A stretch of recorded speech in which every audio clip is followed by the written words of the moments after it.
Olá pessoal, meu nome é Davi Sampaio e aqui neste canal eu vou falar sobre alguns temas neurológicos de uma forma rápida, objetiva e prática. Então não espere que eu fale sobre os conceitos de uma forma pormenorizada, de uma forma detalhada, porque eu vou trazer esses conceitos de uma forma geral, de uma forma generalizada, certo?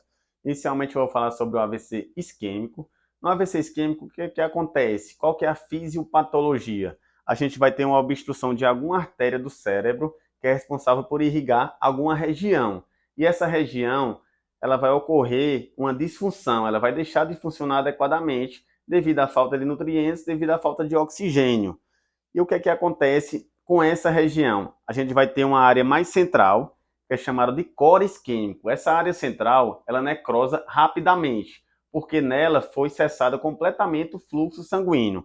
E a gente vai ter uma região mais periférica, que é chamada de área de penumbra isquêmica. Então aqui vem o primeiro conceito importante. Nessa região mais periférica, chamada de penumbra isquêmica, a gente vai ter uma possibilidade de viabilidade desse tecido por um período maior, porque as artérias vizinhas conseguem levar algum fluxo sanguíneo. Então a gente vai ter uma área potencialmente recuperável caso esse fluxo consiga ser restabelecido de uma forma rápida. Então esse é o conceito, e é um conceito em que vai estar baseado o tratamento do AVC isquêmico. E qual que é a sintomatologia do AVC isquêmico? Como a gente tem uma região do cérebro que vai ficar disfuncionante, aquela área, aquela função daquela região vai ser comprometida no indivíduo. Então, se a gente entender o que é déficit neurológico focal, a gente entende bem isso. Por exemplo, se afetar a região da motricidade, se afetar a região do cérebro do lado direito, que é responsável por essa região, por essa força, o paciente vai ter uma fraqueza do lado esquerdo do corpo. Se afetar a região que é responsável pela linguagem, esse indivíduo pode ter uma dificuldade de fala, pode ter uma dificuldade de se expressar. Se afetar uma região do equilíbrio, esse paciente pode ter uma tonteira. E todos eles se iniciam subitamente. Então o paciente vai estar bem e de uma hora para outra apresenta essas alterações. Então, é muito comum também ocorrer nas emergências, nos pronto-socorros, uma situação em que eu falo que é um erro colocar como um déficit neurológico focal. Por exemplo, o paciente que tem apenas uma sonolência, um rebaixamento do nível de consciência, mas não tem nenhum déficit localizado, focalizado de um lado do corpo, uma alteração da rima, uma alteração da face, pode ter um desvio de comissão labial, que o paciente fala que ficou com a boca torta. Se esse paciente tiver apenas essa sonolência, se esse paciente tiver apenas uma confusão mental, sem nenhum outro déficit associado, na maioria das vezes isso é decorrente de outras condições clínicas, como infecções, como distúrbios relacionados a disfunções dos órgãos, principalmente em pacientes idosos. Então, a principal hipótese para esse paciente não vai ser um AVC, vai ser outra condição.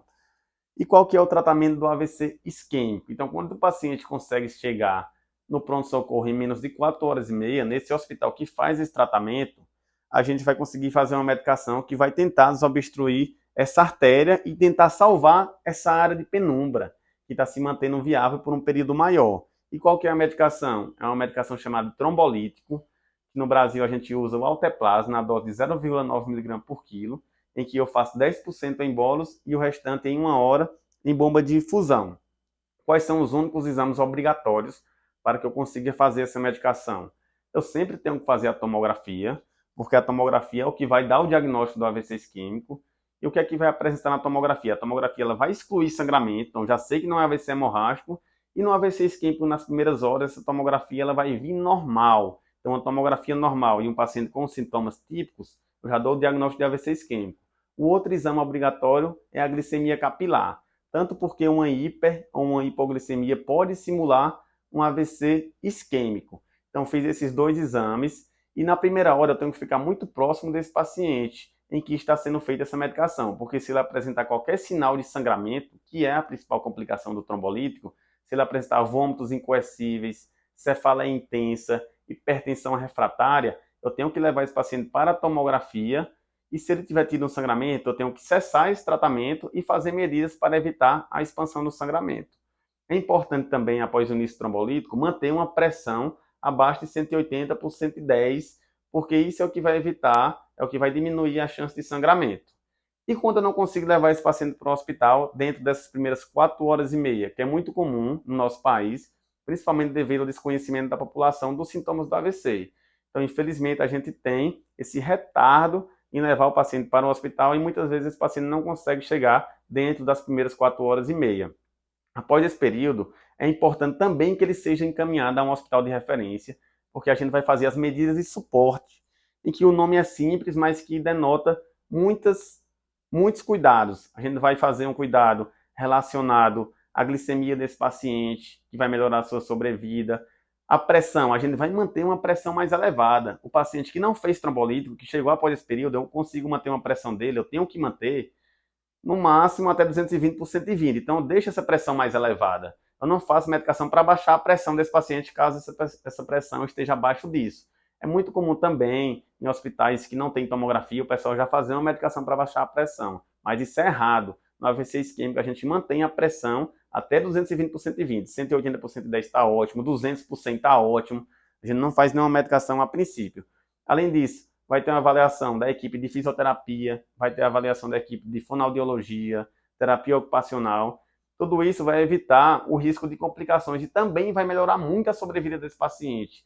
A gente vai evitar o risco de pneumonia, o risco de outras infecções, o risco de diversas complicações que podem ser deletérias para esse paciente. Então é muito importante que ele seja encaminhado, mesmo que não seja dentro dessas primeiras horas. E aqui eu abro um parênteses para falar de um tratamento um pouco mais avançado, que é chamado de trombectomia. Na trombectomia, o neurovascular ele vai entrar com um catéter dentro da artéria, vai chegar lá nesse trombo e vai absorver esse trombo. Então ele vai conseguir desobstruir como se fosse com a mão mesmo. Porém, esse tratamento é indicado para os pacientes mais específicos. Então aqui já vai ser um tratamento mais personalizado, mais individualizado. É indicado principalmente para pacientes que têm um AVC muito extenso, que têm uma obstrução de uma artéria maior. É indicado para pacientes que conseguem manter essa área de penumbra viável por um período mais prolongado. Então esse tratamento pode ser feito até 24 horas do início dos sintomas. Porém, eu preciso de alguns exames mais avançados para mostrar que esse paciente está tendo uma viabilidade dessa penumbra por um período mais prolongado. Então, a trombectomia é um tratamento que está chegando cada vez mais e está cada vez mais disponível, inclusive foi incorporado no SUS e a gente espera tê-la disponível em todos os locais do Brasil futuramente, porque faz muita diferença para esse paciente especificamente. Então, aqui neste canal, eu trago alguns temas neurológicos de uma forma mais objetiva, de uma forma mais rápida, para vocês verem que neuro não é esse bicho de 7 cabeças. Na verdade, neuro é 10, neuro não é menos que 10. Então vem com o Inimigo do AVC, espero que vocês tenham gostado, que possam curtir, compartilhar, se puderem se inscrever no canal vai ajudar bastante. E no próximo vídeo eu vou trazer um pouco acerca da investigação do AVC isquêmico, é a parte 2 dessa aula. Porque esse paciente ele não tem um trombo em uma artéria por acaso. A gente tem que tentar descobrir qual que foi a causa desse AVC, para que assim eu consiga tratá-la também e evitar que esse paciente tenha um novo AVC no futuro. Então é muito importante essa propedêutica, que é também chamada de investigação neurológica, certo? Se vocês puderem acompanhar o canal e futuramente eu vou trazer diversas aulas sobre outros temas, meningite, Guillain-Barré, falar um pouco também sobre o raciocínio neurológico. Então esse é o objetivo do canal e quero atingir também meus alunos, que eu sou professor na faculdade e tudo. E assim a gente consegue avançar em cada tema após essa discussão aqui mais geral, né? A gente consegue avançar, inclusive, de uma forma mais detalhada em cada tema, aprofundar, fazer uma discussão mais